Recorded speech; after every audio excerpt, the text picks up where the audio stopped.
সাথে একটু স্যালাড দিয়ে দিও। ননদিনী কি খাবার তাড়াতাড়ি বলো। বাবা খাবারের অর্ডার নিচ্ছ? যা বলবো খাওয়াবা তো?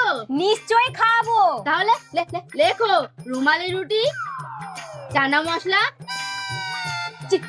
চিকেন দো পেঁয়াজা।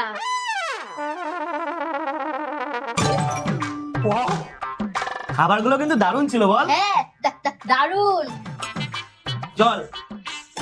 দাঁড়াও, এই যে বিলটা। বিল? কিসের বিল? খাবারের বিল, বেশি না, মাত্র 3000 টাকা।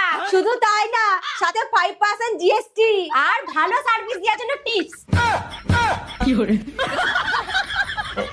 এখন তো টাকা নেই আমার কাছে। এই বাসন ধর। ये भगवान क्या जुलुम है।